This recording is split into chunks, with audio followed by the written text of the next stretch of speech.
খুবলেই সবাইকে এই বর্ষপূর্তির এটা আমরা যুগ যুগ আগে পালন করতাম এবং সেটা আগে শুধু লোকালি ছিল, এরকম মানে মাস কমিউনিকেশনের মতো মানে এখন যেভাবে এত ব্রডলি পালন করা হয় আগে খুব কম হতো। তো এখন সবাই আমাদের পরিচিতিও বেড়েছে, আমাদের যেহেতু আমরা সোসাইটি থেকে বের হচ্ছি, পড়াশোনার কাজে বলেন বা চাকরির ক্ষেত্রে আমরা বের হচ্ছি এবং আমাদের অনেক পরিচিত হচ্ছে, তারা আমাদের কালচার সম্পর্কে জানতে চায় এবং আমরাও আমাদের যেহেতু আমরা বাংলাদেশে বাস করি এবং আমরা বাংলাদেশি, এই বাংলাদেশের সাথে আমাদের যে নিজস্ব ঐতিহ্য আছে, নিজস্ব সংস্কৃতি আছে, এটা সবার সামনে আমরা জানাতে চাই। তো এই বর্ষপূর্তি অনুষ্ঠানের মাধ্যমে আমরা সবাইকে জানাই যে আমাদের সংস্কৃতিটা কত বৈচিত্র্য এবং আমাদের বাংলাদেশ আসলেই বৈচিত্র্যময় দেশ এবং আমরা এখানে যারা থাকি আমরা আমাদের দেশকে ভালোবাসি এবং আমরা মানে পাহাড়ে থাকি, আমাদের সংস্কৃতির সাথে সাথে পাহাড়কে রক্ষা করি। I am here at the festival or the program and I really like the Khasi people. They are so welcome and so nice people and yeah, it's really nice to be here. I really enjoy it. আজকে আমাদের দিনটা রাখি আমাদের বর্ষবরণ বর্ষবিদায়, আমরা প্রত্যেক বছর পর আমরা খাসা এগুলো পালন করে থাকি। আমাদের ঐতিহ্যকে ধরে রাখার জন্য আমরা এই অনুষ্ঠানটা করে থাকি। এখানে আমাদের বিভিন্ন স্টল রয়েছে আর আমাদের নাচ গান এগুলো আপনারা দেখেছেন আর কি। Very happy to be here because your festival is very nice and beautiful and everybody is very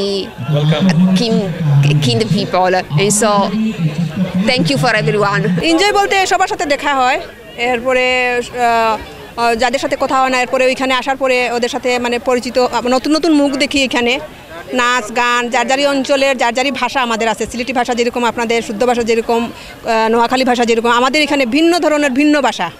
dress অবশ্য একই, তবে ট্র্যাডিশনাল ড্রেস দুই ধরনের অনেক ধরনের হয়ে থাকে, কিন্তু আজকে যারা যারা আমরা পড়ছি এটা যার যারি ইয়ে অনুযায়ী আর কি। এখানে আসার পরে আমরা যে ট্র্যাডিশনাল যেগুলা নাচ তারপরে গান আর বিভিন্ন আবার খেলাধুলা আছে, আর এখানে আসার পরে দেখলাম যে মানে আমাদের যে ঐতিহ্যবাহী যেগুলা ডান্স হয়েছিল ওগুলো খুব ভালো লাগছে, আর আমি এখানে আসার পরে আমি খুব আনন্দিত। খুবই এখানে এসে অনেক ভালো লেগেছে।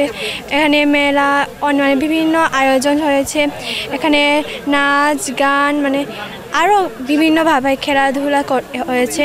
এখানে এসে অনেক ভালো লাগলো, অংশগ্রহণ করলাম নাচে আর সবার সাথে দেখা হলো, কথা হলো, অনেক ভালো লাগলো। সবাইকে খুবলে জানাই আমাদের খাসি ভাষা যে কোনো অতিথিকে আমরা খুবলেই বলি। খুবলে অর্থ হলো নমস্কার বা সালাম আলাইকুম এরকম আর কি। তা আমরা এই অনুষ্ঠানটি প্রতি বছরই আমরা পালন করে আসছি। বিশেষ করে এই প্রোগ্রামটা আমরা মাগুরছড়াই করা হয়, কারণ আমাদের সংস্কৃতি কিন্তু আস্তে আস্তে আমাদের বিলুপ্ত পথে, যার কারণে আমরা এইসব প্রোগ্রামের মাধ্যমে আমাদের সংস্কৃতিতে ধরে রাখতে পারছি। খাসিয়া নাচ নৃত্য হয় আর পানগুছি, আমরা খাসিয়ার পানগুছি, আর এইদিকে অনেক জিনিস বিক্রি করে আমরা খাসিয়ার, যেমন কি কই চিড় জাড আর আসে চটপটিগুলা আর অনেক কিছু। প্রোগ্রামটা ভালো লাগতেছে কারণ আমার এটা তো আমরা খাসিয়ার আর কি, আর এরকম হলে আমরা ভালোর জন্য হয়। আমরা আসছি এখানে নাচ করার জন্য, আমরা কালিঞ্জিপুঞ্জি থেকে আসছি। আজকে আমাদের খাসি সেঙ্কুসনেম বর্ষবিদায়, এই দিনটা আমরা অনেক মানে বছরে একবার আমরা অপেক্ষা করে থাকি এই দিনটা কবে আসবে, আমরা আমাদের নাচ দেখাতে পারবো, আমাদের উৎসব কালচারটা অনেক কিছু দেখাতে পারবো। আমরা ট্যুরিস্ট পুলিশ শ্রীমঙ্গল জোনের, তো আমরা আজকের এই খাসিয়াদের বর্ষ বিদায় অনুষ্ঠানে নিরাপত্তা ডিউটিতে আসছি, এখানে ডিউটি করলাম। তো আমাদের নিরাপত্তা ডিউটিটা হচ্ছে যাতে এখানে কোনো অপ্রীতিকর ঘটনা না ঘটে, এদিকে আমরা বেশ খেয়াল রেখেছি। এখানে কোনো অপ্রীতিকর ঘটনা ঘটেও নাই, মোটামুটি আমরা যথেষ্ট চেষ্টা করেছি। এখানকার লোকজন শৃঙ্খলার সাথে মোটামুটিভাবে অনুষ্ঠান উপভোগ করছে।